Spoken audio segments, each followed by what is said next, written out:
All right, ladies and gentlemen, welcome back. Game number 1 in what is unfortunately, goddamn it, a ZvZ, but these guys are going to keep it interesting, keep it fresh with these early gases of these early pools.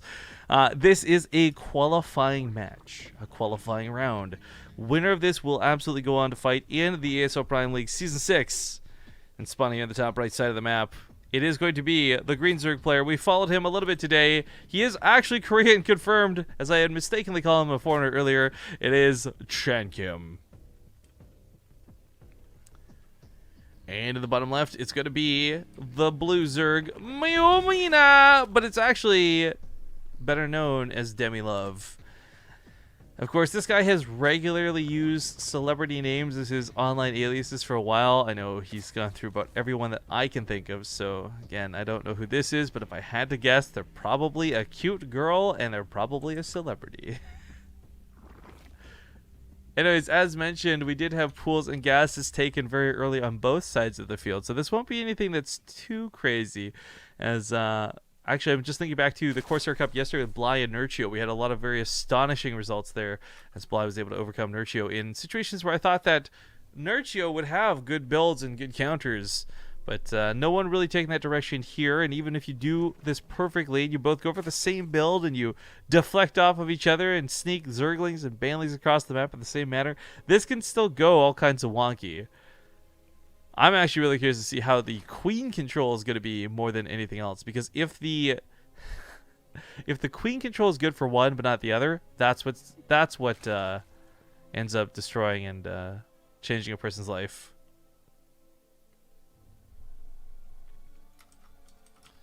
Oh, people are talking about ASL. Delete command, Matcherino. Sorry, the Matcherino command we have is left over from our previous Matcherino event. ! ASL links to the ASL page. That is my bad on leaving two confusing and conflicting commands in the bot, but hopefully that's been resolved. Anyways, links get cut out here by chankim, or sorry, by MyouiMina, excuse me. chankim loses a couple of his links right away, which is bad because these were the ones that were supposed to become those sneaky banlings. But I think both players kind of cluing in and realizing to what's going on. Demilove kind of in the same situation where he is now going to be on the other side of the map. Maybe at best scouting with these lings. In fact, no, going to pull them back and try and meet up with these other ones. If those Zerglings had lived, they could have turned into banlings, full health, had a good time. A couple of banlings going to be made here in the middle of the map. He's going to need to protect these with his current lings. It'll be a little bit difficult because, of course, he did lose two lings essentially by turning them into banlings. But those banlings are going to be incredibly useful going forward.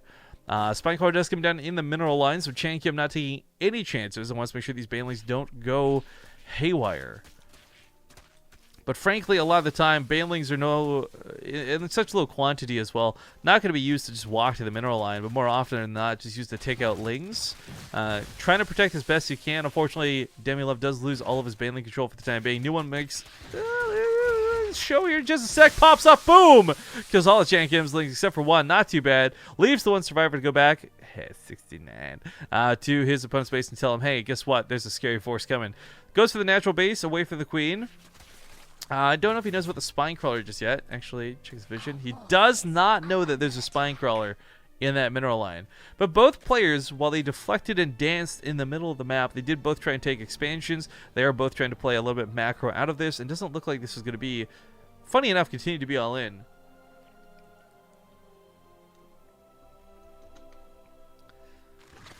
I guess with the topic of ASL coming back from Ding It, people are starting to ask about other things leaving and coming and going. I really don't know the politics behind it, guys. Trying to stream on other platforms may be more beneficial monetarily to organizations. So, for example, whether it's Pro League or whether it's ASL, I mean, they might actually be getting a ton of money just to stream on Ding It. You know, and I mean, I know that Ding It was providing the prize pool for ASL for a very long time. You know, like what the ASL Prime has had, like something consistent like $5,000 prize pools, I want to say. I should honestly know this. I don't, but they've had really large prize pools in the past that I remember looking at going, damn, that's a lot of money for players. It's just a shame nobody's going to see it because it's on Ding It, right? And then that's where I would leave it and move on. So that's why I don't really remember the stats for it. But again, just really stressing, the reason we're casting these qualifiers is we want people to know that it's back on Twitch. So you guys who are discussing other things and whatever, that's fine. Just know that the ASL Prime League is going to be going down on Twitch. And it's worth noting, too, that there's actually a really, really nice player pool for this. We're seeing the qualifiers go down now, while players going to fall into this lull of recovery. Qualified players, just to name a few off of the Liquipedia page: Stardust, Patience, Journey, Hydra, Impact, Hyun, Kelazur, Keen, Drogo, Hawk, Neeb, Puck, Beastie, Semper, Pulse, and others are, I mean, they've got a really great player pool. There's going to be a good season. They've got lots of groups. They've got lots of matches to play. And, of course, like we had mentioned, we're going to be casting the qualifiers, not the groups. So you guys should hopefully find some good players you'll enjoy seeing through these qualifiers. But just know there's already a lot of good players seated and ready to go in the groups. By the way, Neuralisk in chat, aka Neuro, has let us know that it's not just the people I'd mentioned earlier casting. Apparently Pig's going to be throwing in some commentary, and even Neuro himself may be contributing a bit too. So that's going to be kind of neat. I actually really like Pig. Man, such a feels moment with Pig at BlizzCon. I love that dude. Shoutouts to ESM Boss for the 16-month resub. Thank you kindly. But 16 is 6 higher than the amount of banlings coming in right now, as Demilove's looking to really put on the pressure. Now, some banlings being made out of his opponent defensively, 9 in total, not too bad, but a lot of them get pounced on early. So these banlings are going to get some initially decent hits, but these lings need to live. Carapace upgrade was made. I did not even catch that because I'm a terrible caster. This actually makes it so Zerglings can survive the banling hits, which is why we see several of these lings actually living and pushing on, getting this Mineralon, trying to get on top of these drones, looking for leads. But Demilove's already down 10 workers due to his choice to kind of focus on the army. I hesitate to call it an all-in, but focus on the army rather than his economy. So he's actually not in the greatest spot coming out of this. He evens up the worker count, but he still needs to do more damage. Eats a ton of banelings in the face, running up the ramp. Queens and Zerglings going to hold this. A small bit of pressure. Actually going to perhaps cancel the Spire. Uh-oh. He needs to clean this up. Oh, that choke is actually working so well for him. He's not going to kill the Spire. He's going to have to walk away and disengage.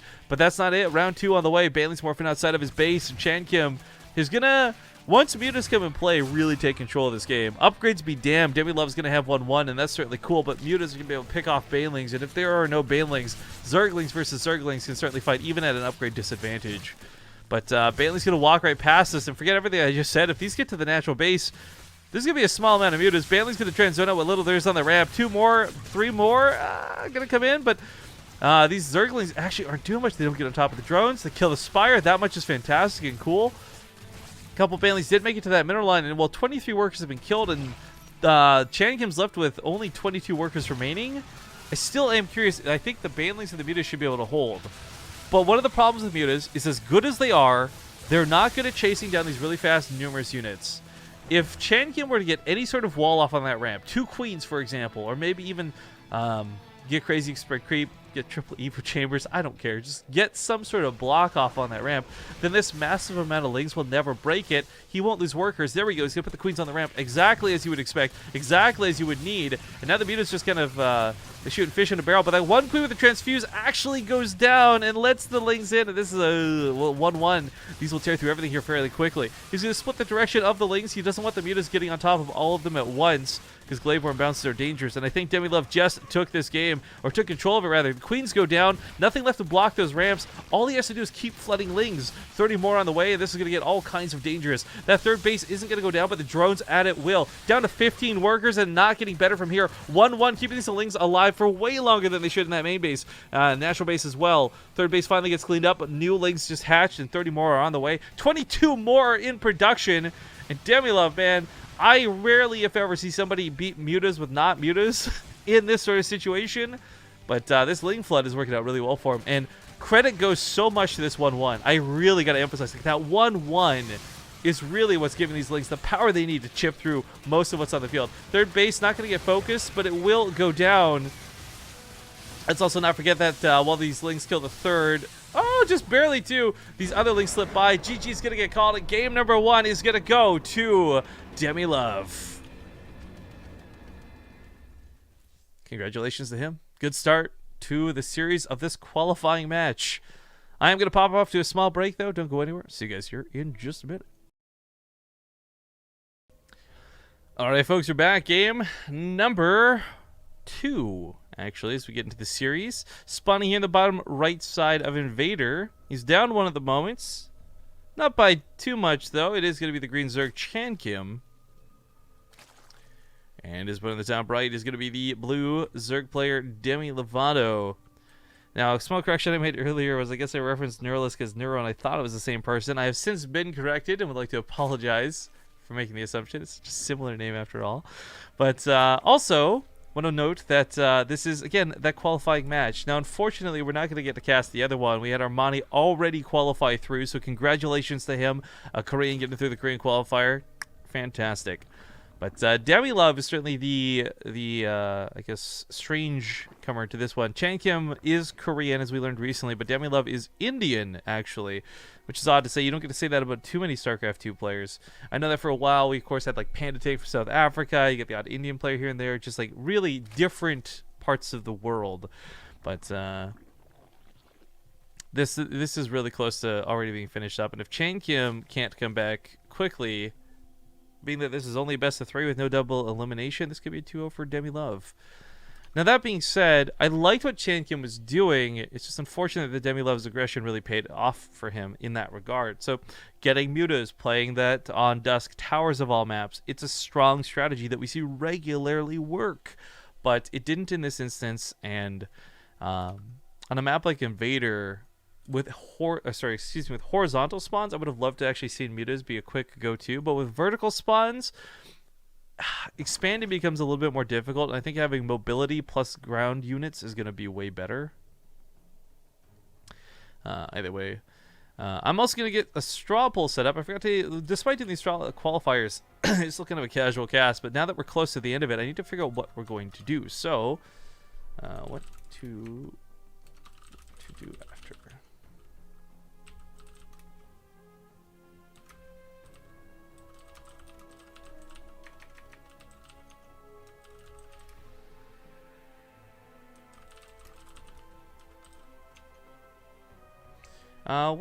What's streaming right now? I think Go for StarCraft starts in like an hour and a half.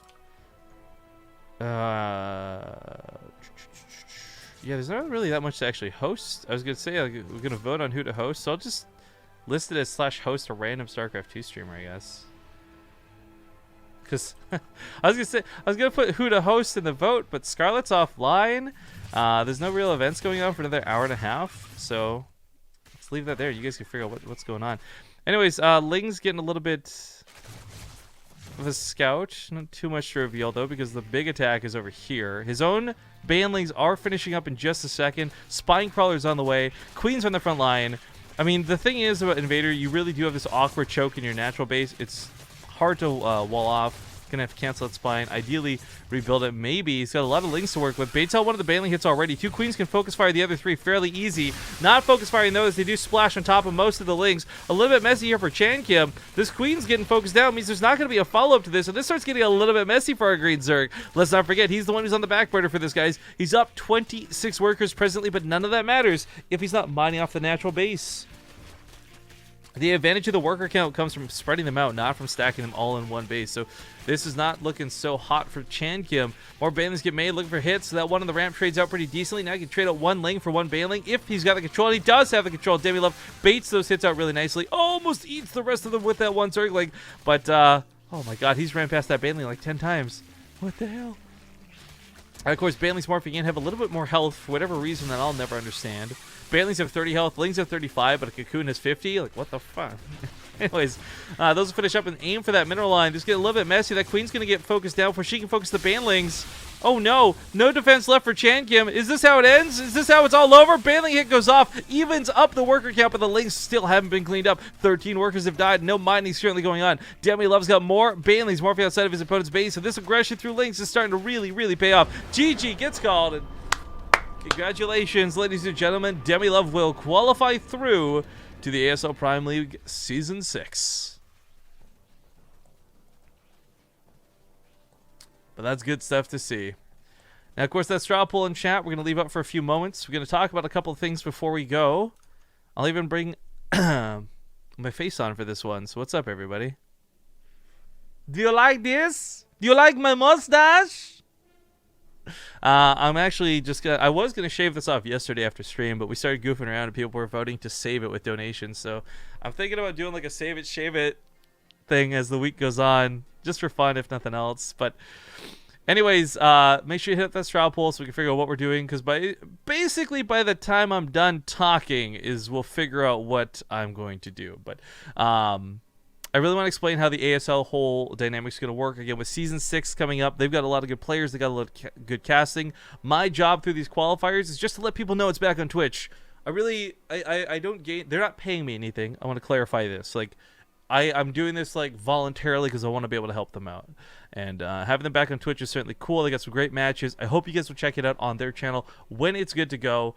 Let's also not forget that they're partnered up with Matcherino. Thank God for Matcherino, helping bring them back from the devil known as Ding It. I feel this is like ASL was abducted into a cult. And because they grew up in that cult, they grew up loving that cult. And they had to. But now that they've realized there's other options, they're like, oh, I don't have to be with a shitty cult anymore. So they've come off of Ding It, they're back on Twitch, and Matcherino is helping make that possible. If you type !ASL in chat before the stream's over, it will link you to the Matcherino page. If you use the promo code ASLSEED, it'll donate $1 to the prize pool for you guys without you having to spend any money and without you having to give any information about PayPal or credit card or nothing. That reminds me, I have to pay out yesterday's Corsair Cup still. I didn't do that yet. Shit, I was supposed to do that yesterday. But I want to thank you guys for tuning in to the broadcast today. It was a little bit short, but hopefully the next ones will be a little bit longer. We had very awkward signups. We had a lot of walkovers today, but I imagine for the European brackets and the North American brackets, they should look a little bit better, hopefully and ideally, as we'll be casting this all week. Also want to shout out to check out our YouTube channel. Nice username has been an absolute boss at getting VODs up on a timely manner. So if for whatever reason you're not subbed to the channel, what's wrong with you? But if you aren't, you can check out VODs for free over there on YouTube. He's already got the Corsair Cup ones uploaded, but not ready to release yet. The DreamHack Austin qualifiers are all on there as well. I mean, just absolutely a great job done, Joey. So make sure to check out our YouTube, youtube.com/BaseTradeTV. And do me a favor, guys, please subscribe over there. We're coming up on 8,000 subscribers soon, as we're currently at 7,692. But that pretty much does wrap up the cast. So quick shout out to my sponsors here on the channel. Through, I guess, I still got the Corsair Cup over there, I just realized. Through Yord, through Chase for Gaming, through G2A, through Corsair. Without them, I wouldn't be able to do what I do as often as I do, and I love them for it. So, that being said, let's check out the straw poll and figure out what we're doing next. Oh, wait, did I delete this? No, I didn't. Alright, screen region. Alright, when I click this button, whatever majority rules is, I'm just going to go with Rifkin streams Overwatch. Okay. I'll stream Overwatch for a little bit. That's not a problem. But once again, congratulations to Demi Love on qualifying for ASL. I wish him the best of luck in the upcoming season. And now, I guess I'm going to stream some Overwatch. Which means I wish I'd taken that energy drink earlier. So